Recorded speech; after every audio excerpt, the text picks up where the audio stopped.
سره ځان نه برابروم. اگر که پښتانه بعض دې ته که غیرت وي که هر څه ورته وي خو دا د هغه ځان سره جیب کې کېږي. او اصل پښتو هم دا ده، دا پښتو داسې د چا څه د کس دوو د نیکه میراث نه دی چې هغه پکې څه ور دننه کوي او څه ترې وباسي. که پښتو تعریف ته دا کوي چې درونوالي ته وایي او درون خوی ته وایي، نو بیا خو درون خوی دا دی که نه، دا کمزوری خوی دی. درون خوی دا دی چې یو سړی د خیال نه ساتي، حق دې نه ادا کوي، ته بیا هم حق ادا کوي. دا درون خوی دی که سپک خوی دی؟ درون خوی دی. نو که پښتو تاسو درونوالي ته وایي نو درون خوی خو دا دی. خاوند د ښځې حق نه ادا کوي، مثال خاوند د ښځې حق نه ادا کوي، نو دا ښځه هم د خاوند حق نه ادا کوي. دا هم خپل ولي ده که نه؟ دا حق د خپل ولي دی که نه؟ حق د څه د لاسه دی چې دی خاوند دی خو خپل یې دی که نه؟ او د دې پې ولې حق دی ځکه چې ښځه یې د خپله یې ده. نو که عدل بدل باندې شي قصه، نو زموږ نه هر څه بیا پاتې دي، لکه څنګه چې زموږ نه ډېر پاتې دي، دا حقیقت دی. لکه څنګه چې زموږ نه ډېرې رشتې پاتې شوي دي په دې مسله کې، عدل بدل په دې مسله کې. ته یې کوه زه رسره کوم، چې ته یې نه کوې زه یې نه کوم. دا اوس خبره نه شو. که ته راسره ښه کې زه خو درسره کوم، که ته راسره ښه نه کې زه درسره بیا هم ښه کوم. او ځکه حدیث کې راځي رسول الله صلی الله علیه وسلم وایي ځان نه امعه مه جوړوئ. امعه څه ته وایي؟ چې په خلکو پسې روان وي. بیا یې تفسیر کړی دی رسول صلی الله علیه وسلم.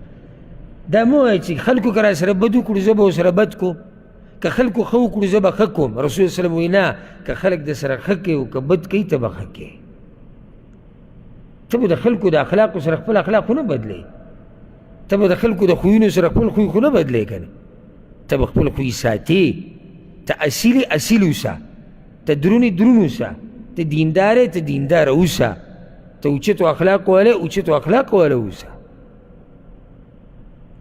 نو خبره مې دا کوله چې د دې خپل سره ښه کول دا په هغه مزباته ولې؟ ځکه چې دی په موږ باندې حق دی، دی په موږ باندې حق دی. ته د پلار سره خپلولي پالې، ټلیفون ورته کوې چې لرې ته لاړ شي، نږدې خوا کې تپوس کې، که کور دي جدایي روزانه یو پیر ورځي، خپې وله چاپي کې، خرچه وله ورکې، ډاکټر له بوځي. څه به دا خلکو ته بیانوي یا به بیا ده ته بیانوي چې ما دا دا کړي؟ نه. ولې؟ دا د هغه په تا حق دی.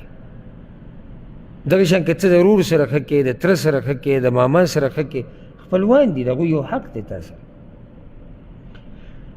بل ځای کې الله سبحانه وتعالی دا خبره ذکر کړې ده په سورة النساء په اولني آیت کې ده: واتقوا الله الذي تساءلون به والأرحام. ویریږئ د الله نه او ویریږئ د رشتو د ماتولو نه. دا سورة النساء اولنی آیت. ویریږئ د الله نه او ویریږئ د خپلولیانو د ماتولو نه، د پرې کولو. په بل ځای کې الله سبحانه وتعالی دومره سخته خبره کړې د سورة محمد کې: فهل عسیتم ان تولیتم ان تفسدوا في الارض وتقطعوا ارحامکم. وتقطعوا ارحامکم، قطيعة الرحم خپلولۍ ماتولو ته وایي. که تاسو خپلولیانې ماتې کړې، الله دې خلکو باره کې څه وایي؟ دا معمولي خبره مه ګڼه. بعضې فخر سره ووایي یاره زمونږ خو یو کال وشي زه وله دې مخ ته هم نه ګورم. خو دې ته وږ کېده: اولئک الذین لعنهم الله. په دغه خلکو باندې الله لعنت ویلی دی کوم خلک چې رشتې ماتوي. ته سینه وټپوې چې زه خو د کلونو نه تپوس نه کوم، الله پې لعنت وایي. فأصمهم وأعمى أبصارهم. الله دا خلک کاڼه کړي دي او د دوی سترګې مړندې کړي دي. دا خو د یېرې خبره ده چې ته د خپل سره خپلولي ماتې او د الله په لعنت کې ورننوځي. وړه خبره ده. لعنت څه ته وایي د الله؟ مونږ د الله د رحمت نه لرې کېدل. لکه یو سړی دا وایي چې په تا دي د الله لعنتي معنی ته د الله د رحمت نه لرې شي. او چې الله وایي چې دا سړی زما په لعنت کې دی، معنی چې دی ما لرې کړی دی. د بل دپاره خو ته د الله نه غواړې چې یا الله د خپل رحمت نه لرې که، او چې الله وایي نو څه مطلب شو چې ما لرې کړی دی د خپل رحمت. هغه سړی الله وایي زما د رحمت حقدار نه دی چې څوک د خپلوانو سره خپلولیانې ماتوي.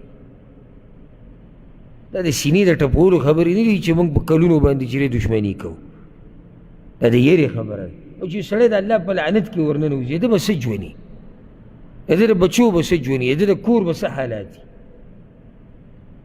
کوم ځای نه به برکت راشي، کوم ځای نه به رحمت او خوشحالي راشي چې سړی د الله په لعنت کې دننه ګرځي. بیا که حدیثونو له راشي، دا خو ما یو څو ایتونه ووایي، نو ډېر مې پرېښود. یو څو حدیثونه به ووایو، ګنې د احادیثو ذخیره هغه د دې خبرې نه ډکه ده. حدیث کې راځي صحیح بخاري کې دا حدیث دی، ابو ایوب انصاري رضی الله عنه وایي یو کس راغی په رسول صلی الله علیه وسلم پسې وی اخبرني بعمل يدخلني الجنه. ای د الله پیغمبر داسې عمل راته وښیه چې ما جنت ته دننه کړي. دا تاسو غواړئ که نه؟ ټول غواړي جنت ته ننوځي.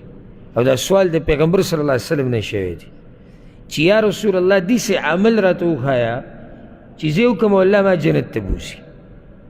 هغه ورته وایي تعبد الله ولا تشرک به شیئا. اولنۍ خبره عبادت به خالص د الله کې او څه شی به ورسره نه شریک کې.